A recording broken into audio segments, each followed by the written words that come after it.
Vocês lembram o que eu falo, né? É só deixar o tempo passar que a verdade aparece. Um oferecimento GVG Mall. Saia da mendigagem. E adquira seu Windows por menos de R$90 ou Office 2021 por menos de 300. Basta usar o cupom JE20 na sua compra e selecionar o PayPal, que tem a menor taxa de apenas R$2. Expulse o cracudo do seu PC ativando a chave no seu próprio Windows. Links na descrição.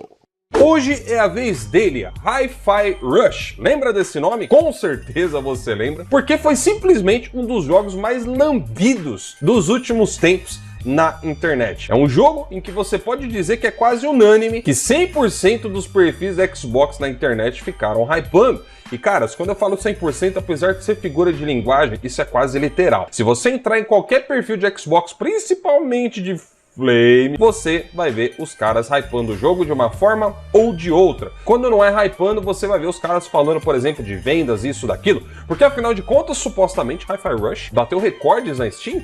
Ele estava na frente dos jogos mais vendidos quando foi lançado por um ou poucos dias. E isso foi usado como métrica de sucesso pelos usuários aí da Microsoft. Então é de se esperar que ele não só tenha vendido bem, mas como ele tenha sido um sucesso absoluto em todas as plataformas, já que ele também foi dado gratuitamente, grave muito bem essa palavra, para os assinantes do Game Pass, que hoje totalizam quase 30 milhões.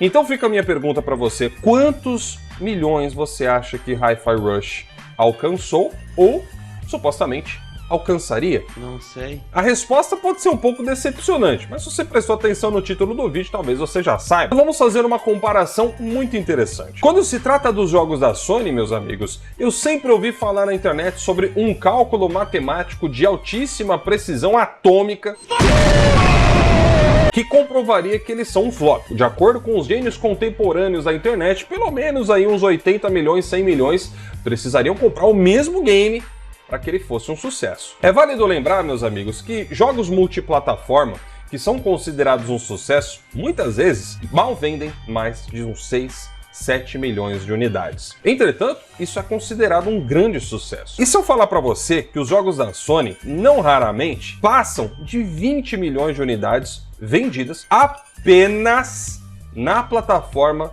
do console dela? Isso tudo sem contar quando eles lançam para o PC. Se você for jogar isso numa estatística, é mais do que 10% de uma base instalada. 1 a cada 9 ou 10 pessoas tem interesse pelo título específico. E na sua opinião, isso é uma coisa pouca? Sinto muito fazer isso com os senhores que estão assistindo aqui o vídeo, mas você acabou de entrar em uma sinuca de bico. Porque se você falar que isso é pouco, você tem uns 90% de chance de estar colocando a si mesmo numa linha de tiro, porque com certeza você foi um dos que hypou o Hi-Fi Rush. De acordo com a própria desenvolvedora do game, alcançou apenas 2 milhões de jogadores, e isso somando todas as plataformas, Xbox One, Xbox Series, PC, smartphones, televisões e tudo aquilo que tiver acesso a um Game Pass ou serviço da Microsoft. E sabe o que é mais engraçado? Nós estamos falando de um título gratuito. Uma base de quase 30 milhões de assinantes de Game Pass, Hi-Fi Rush teve apenas 2 milhões de acessos. Mas não para por aí, não para por aí. Eu falei para vocês que eu ia trazer muito mais do que só essa notícia, certo? De acordo com o próprio ranking de porcentagem de conquistas da Xbox Live, preste muita atenção, eu falei Xbox Live, o jogo teve apenas 6% ou quase 7% dos jogadores que o zeraram na dificuldade normal. Se você fazer 6, 7% de 2 milhões, isso vai totalizar aí pouco mais de 120 mil jogadores que zeraram o game. Mas aí, galera, algumas pessoas alegaram na internet, né, que esse cálculo aí que eu fiz estaria errado, porque diferente dos jogos tradicionais que se vê no mercado, Hi-Fi Rush supostamente não libera as conquistas de dificuldades inferiores àquela que o jogador está jogando. Se você jogar o jogo na dificuldade difícil, a conquista da dificuldade normal e fácil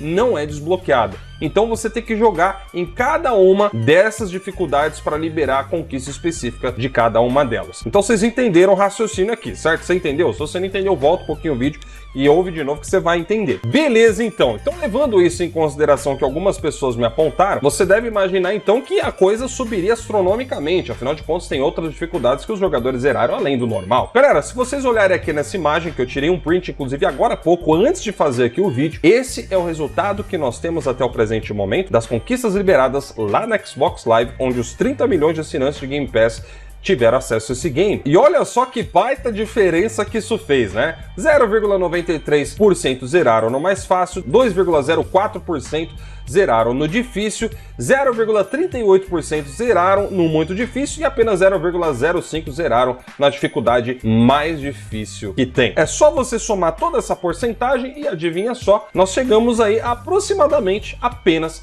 3,4% de acréscimo, em cima daqueles quase 7% que a gente já tinha. Ainda assim, mal passa de 10 ou 11% daqueles que realmente zeraram o game. 10, 11% de 2 milhões seria pouco mais de 200 mil. E aí, meus amigos, como é que fica essa história? Ah, mas Lorde, você está fazendo uma comparação injusta, é um jogo pequeno, é um jogo tão inocente, comparado com os grandes que a Sony lança no mercado, você não pode fazer uma coisa dessas, nem teve marketing. Não teve marketing, né? Então faz o seguinte, vai lá nos perfis de Xbox, se é que já não excluíram esses tweets na internet, cagão, e procura ali o termo Hi-Fi Rush na busca avançada do Twitter, olhando o perfil de cada um que você tem curiosidade.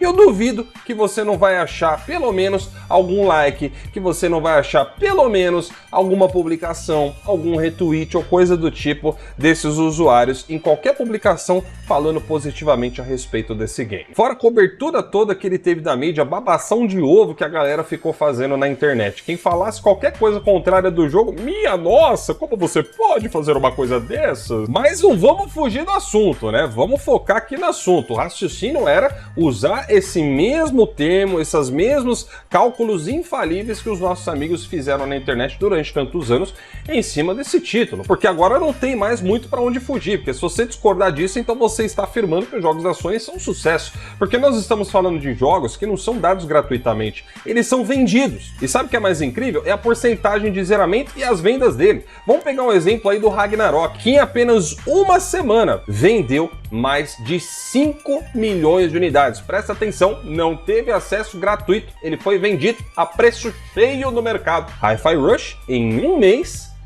vendeu quanto? Ah, não dá pra saber? Pera aí, então, teve acesso a quantos jogadores? 2 milhões em um mês? Entendi. Então Ragnarok é um flop, né? Não chegou a nem 10% da base até aquele momento, mas o Hi-Fi Rush é um sucesso. Ah, mas Lorde, é um jogo pequeno, já falei, não tem como comparar as duas coisas. Tá bom, vamos comparar o Hi-Fi Rush com o Stray, então, que foi dado da mesma maneira na PlayStation Plus, no serviço da Sony. O Stray, no mesmo período de lançamento, tinha quase 3 vezes mais uma taxa de zeramento do que o Hi-Fi Rush, e que atualmente já tem uma taxa de zeramento de mais de 30%. E aí, explica essa pra gente então. Então é isso, galera, tirem suas conclusões. Eu vou ficando por aqui, um grande abraço aí pra todos vocês, e até a próxima. Tchau, tchau.